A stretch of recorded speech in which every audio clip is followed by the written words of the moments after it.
नमस्कार, Shubham GK trick YouTube channel पे आप सभी का स्वागत है। तो आज हम यहाँ पे एचपीएसएससी का जो क्लरिकल का जो प्रीवियस ईयर का जो क्वेश्चन पेपर करेंगे और आपको यहाँ पे जो हम पॉलिटिकल साइंस और इकोनॉमिक्स के जो काफ़ी सारे क्वेश्चन कराएंगे और यहाँ से आपको जो देखने को मिल सकता है काफ़ी सारे क्वेश्चन आपके एग्जाम पॉइंट ऑफ व्यू से। तो क्लरिकल सेक्रेटरी में आपको जो ये क्वेश्चन आपको आ सकते हैं, तो इसको जो है स्किप मत कीजिएगा। 61 से लेकर 100 तक के क्वेश्चन हम यहाँ पे करेंगे, ठीक है। तो यहाँ पे देखिएगा, सबसे पहले तो ये आपको मैं बता देता हूँ कि जो एशिया कप है वो आपका 2022 का वो आपका जीता है श्रीलंका ने, ठीक है। तो श्रीलंका ने जो पाकिस्तान को हराया है फाइनल मैच में और उन्होंने जो एशिया कप को जीता है। तो दोनों को कॉन्ग्रेचुलेशन एक तरह से, ठीक है। और टेलीग्राम पे मैंने इसका जो पीडीएफ डाला हुआ है क्वेश्चन पेपर का, तो आप उसको ज्वाइन कीजिएगा। लिंक उसका डिस्क्रिप्शन बॉक्स में वहाँ से ज्वाइन कर सकते हैं। तो टेलीग्राम का जो लिंक मैंने आपको जो दिया हुआ है, क्लर्क के पेपर वहाँ पे मिल जाएंगे आपको, ठीक है। तो आपके जो सबके पेपर वहाँ पे मिल जाएंगे। एंड व्हाट्सएप ग्रुप का जो लिंक मैंने आपको डाला हुआ है उसका भी जो लिंक डिस्क्रिप्शन बॉक्स में है, आप उसको भी ज्वाइन कर लीजिएगा, ठीक है। अब देखिए 61st question, the constitutional amendment introduce changes in the preamble of Indian constitution. देखो, भारतीय संविधान की प्रस्तावना में कौन से संवैधानिक संशोधन द्वारा परिवर्तन लाया गया? तो आपका जवाब 42 संविधान संशोधन द्वारा जो उसमें प्रीम्बल में जो परिवर्तन लाया गया था। तो ए ऑप्शन बिल्कुल राइट आंसर है। नेक्स्ट देखिए, forest is listed in which list of the Indian constitution. देखो, पहले स्टेट लिस्ट में था, लेकिन अब जो आपका फॉरेस्ट जो आपका करंट लिस्ट में आता है। तो सी ऑप्शन बिल्कुल राइट आंसर है। नेक्स्ट देखिए, in which year were the Indian states reorganized on the linguistic basis. Linguistic basis के आधार पर, भाषा के आधार पर जो भारतीय राज्यों का जो पुनर्गठन कब किया गया था? आपका 1956 में किया गया था। ए ऑप्शन बिल्कुल राइट आंसर है। नेक्स्ट देखिए, article 19 of the Indian constitution provides how many freedoms. जो आर्टिकल 19 था भारतीय संविधान का जो अनुच्छेद 19 था उसमें कितनी स्वतंत्रता दी गई है? तो वहाँ पे 6 स्वतंत्रता दी गई है। तो बी ऑप्शन बिल्कुल राइट आंसर है। The fundamental rights of Indian citizens can be suspended. Suspended कब होता है आपके फंडामेंटल राइट्स? जब आपकी जो नेशनल इमरजेंसी लगी हो देश में। तो आपका याद रखना है, ए ऑप्शन बिल्कुल राइट आंसर है। देखो, नेशनल इमरजेंसी लगती है आपकी 352 में, स्टेट इमरजेंसी लगती है आपकी 356 में और फाइनेंशियल इमरजेंसी लगती है आपकी 360 में। तो ये 3 धाराएं आपको याद रखनी है, ये आपके इमरजेंसी से रिलेटेड है। तो यहाँ पे ए ऑप्शन बिल्कुल राइट आंसर है। नेक्स्ट देखिएगा, who was the first deputy prime minister of India. तो first deputy prime minister of India कौन थे आपके? वो सरदार वल्लभ भाई पटेल थे। कौन थे वो? सरदार वल्लभ भाई पटेल, यानी कि लौह पुरुष थे जिन्होंने बारडोली सत्याग्रह में जो भाग लिया था। और याद रखेंगे, स्टैच्यू ऑफ यूनिटी इनका जो बना हुआ है गुजरात है केवड़िया में। नेक्स्ट देखिए, ठीक है, in pocket veto the president of India can keep a bill for how much duration. जब पॉकेट वीटो होती है लगी हुई, तो जो प्रेसिडेंट है वो आपका कितने समय तक के लिए जाओ, कितने ड्यूरेशन तक के लिए जाओ बिल को होल्ड कर रख सकता है? तो आपका जो इंडेफिनेट पीरियड के लिए, किसके लिए? इंडेफिनेट पीरियड के लिए वो बिल को होल्ड की जाओ कर सकता है। तो यहाँ पे डी ऑप्शन बिल्कुल राइट आंसर है। नेक्स्ट देखिएगा, Lok Sabha is which house of parliament. तो लोकसभा क्या है आपका? लोअर हाउस है। क्या है वो? लोअर हाउस है। और अपर हाउस कौन सा है आपका? राज्यसभा है, ठीक है, याद रखना। तो ए ऑप्शन बिल्कुल राइट आंसर है। नेक्स्ट देखिए, which bill can not originate in Rajya Sabha.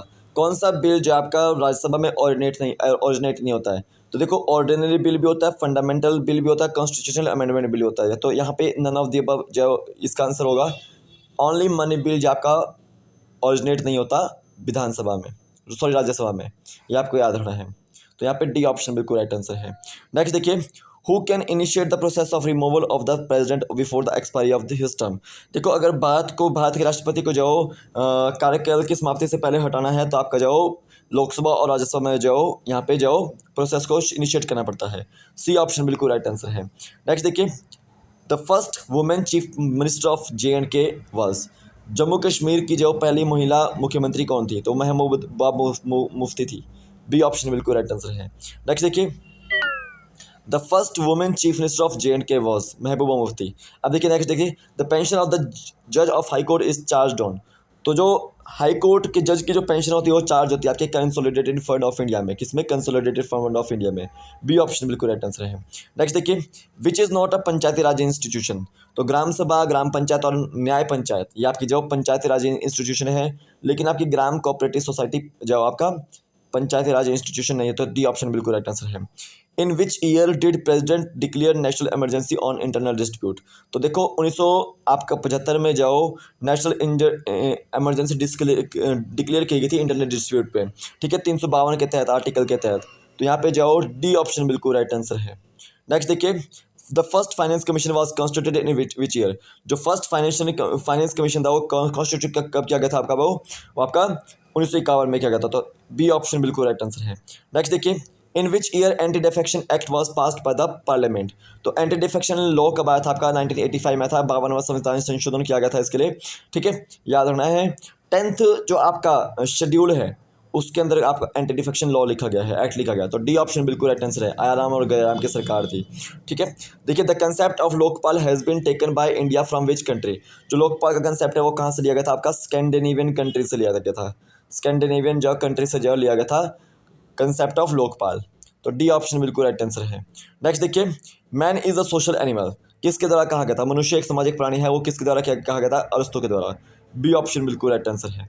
Next देखिए, Shimla agreement was signed between India and Pakistan in which year? तो शिमला एग्रीमेंट कब हुआ था इंडिया और पाकिस्तान के बीच में?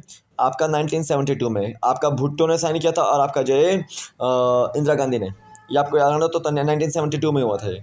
डी ऑप्शन बिल्कुल राइट आंसर है। नेक्स्ट देखिए, the communist party of India was founded in which year? तो कम्युनिस्ट पार्टी आपकी जो 1925 में जो खोजी गई थी। उसी तरह से कांग्रेस पार्टी आपकी जो कब खोजी गई थी? याद रखना है आपको, 1885 में। ये आपको याद रखना है। स्वराज पार्टी 1923 से 1924 के आसपास। ठीक है, ये आपको याद रखना है। ये आपको एग्जाम पॉइंट ऑफ व्यू से क्वेश्चन आ सकते हैं। India is called a mixed economy because of the existence of? India को मिक्स्ड इकोनॉमी को क्यों बोलता है? क्योंकि बोथ प्राइवेट सेक्टर और पब्लिक सेक्टर यहाँ पे जो बढ़ावा दिया जाता है। तो डी ऑप्शन बिल्कुल राइट आंसर है। ठीक है, according to classical system a saving is a function of? देखो, क्लासिकल सिस्टम के अनुसार जो सेविंग क्या है? वो इनकम का फंक्शन है। ठीक है, ए ऑप्शन बिल्कुल राइट आंसर है। नेक्स्ट देखिए, gross domestic product is the measure of the country, measure of countries. देखो, जो ग्रॉस डोमेस्टिक प्रोडक्ट है, जीडीपी है, वो डोमेस्टिक इकोनॉमिक एक्टिविटीज़ का मेजर है। तो बी ऑप्शन बिल्कुल राइट आंसर है। घरेलू आर्थिक जो गतिविधियों का जो मेजर है वो। नेक्स्ट देखिए, over short period when income rises? Short period के लिए जब इनकम राइज होती है तो average propensity to consume is usually falls. देखो, जब आय बढ़ती है तो छोटी अवधि के बाद औसत उपभोग जो प्रवृत्ति जो सामान्यतः गिरेगी। तो यहाँ पे बी ऑप्शन बिल्कुल राइट आंसर है। ठीक है, जो एवरेज प्रोपेंसिटी जो कि कंज्यूम होगी और वो यूजुअली जो गिरेगी। ई बैंकिंग स्टैंड्स फॉर? तो यहाँ पे जो ई बैंकिंग में आपका जो इलेक्ट्रॉनिक बैंकिंग होता है। तो डी ऑप्शन बिल्कुल राइट आंसर है यहाँ पे। नेक्स्ट देखिए, RBI was nationalised in which year? RBI nationalise कब किया गया था आपका? 1949 में किया गया था। तो डी ऑप्शन बिल्कुल राइट आंसर है। नेक्स्ट देखिए, foreign currency which has a tendency of quick migration is called? तो विदेशी मुद्रा जो शीघ्र प्रव्रजन की प्रवृत्ति रखती है कहलाती है हॉट करेंसी। ठीक है, जो क्विक माइग्रेशन का काम करती है वो आपकी जो क्या है? हॉट करेंसी है। Which is not the source of the revenue of central government? तो आपका देखो, एक्साइज ड्यूटी भी सोर्स है रिवेन्यू का सेंट्रल गवर्नमेंट का, कॉर्पोरेट टैक्स भी और एक्साइज इनकम टैक्स भी। ठीक है, लेकिन जो आपकी जो डिविडेंड्स और जो आपके डिविडेंड्स होते हैं आपके जो वो आपके और प्रॉफिट जो होता है वो आपका जो सेंट्रल गवर्नमेंट का रिवेन्यू नहीं है। तो यहाँ पे डी ऑप्शन बिल्कुल राइट आंसर है। Custom duty, excise duty, corporate tax, income tax आपके जो है सब जो सेंट्रल गवर्नमेंट के रिवेन्यू है। Excise duty is levied on? जो एक्साइज ड्यूटी होती है वो किस पे लेवी की जाती है? वो प्रोडक्शन ऑफ गुड्स के ऊपर लेवी की जाती है। तो बी ऑप्शन बिल्कुल राइट आंसर है। नेक्स्ट देखिए, the full form of SDR? तो special drawing rights, special drawing rights इसकी फुल फॉर्म है। और ये देखो, ये एमएफ द्वारा जो इनिशिएट किया गया था आपका 1969 के अंदर। देखो यहाँ पे देखो, इंटर नेशनल रिजर्व एसेट है। क्या है? इंटरनेशनल रिजर्व एसेट है आपका स्पेशल ड्राइंग राइट्स। तो डी ऑप्शन बिल्कुल राइट आंसर है। आईएमएफ द्वारा जो इसको इनिशिएट किया गया था। Presently India is following. ठीक है, तो सिंपल सी बात है यहाँ पे, जो प्रेजेंटली इंडिया जो है आपका, तो India Varghese Kurien is related to? तो वर्गीस कुरियन किससे रिलेटेड है? आपका मिल्क से रिलेटेड है। ठीक है, यानी कि वाइट रिवॉल्यूशन से रिलेटेड है। तो यहाँ पे डी ऑप्शन बिल्कुल राइट आंसर है। नेक्स्ट देखिए, the food stocks that are built up during years of bumper harvest are called as buffer stock. ठीक है, बी ऑप्शन बिल्कुल राइट आंसर है। जो फूड स्टॉक जो वर्षों की जोरदार ऊपर से बनता है उसको क्या बोलते हैं? बफर स्टॉक बोलते हैं। नेक्स्ट देखिए, after which 5 year plan the rolling plan was implemented? तो देखो, रोलिंग प्लान आपका जो 1978 के आसपास आया था और 1980 में जो इसको जो कांग्रेस की सरकार ने जब बंद कर दिया था। तो ये 5th प्लान के बाद आता है। कब आता है? 5th प्लान के बाद आता है। ए ऑप्शन बिल्कुल राइट आंसर है। Capital market regulated by SEBI. ठीक है, securities exchange board of India. B option बिल्कुल राइट आंसर है। सेंट्रल बैंक कौन सा इंडिया का? आरबीआई है। 1949 में जो इसको जो इनिशिएट किया गया था, कमीशन किया गया, इसको जो नेशनलाइज किया गया था।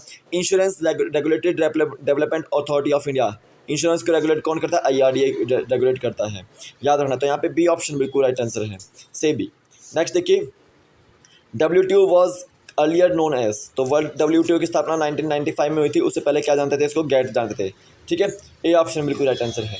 नेक्स्ट देखिए, human development index was prepared by UNDP, United Nation Development Program, तो डी ऑप्शन बिल्कुल राइट आंसर है।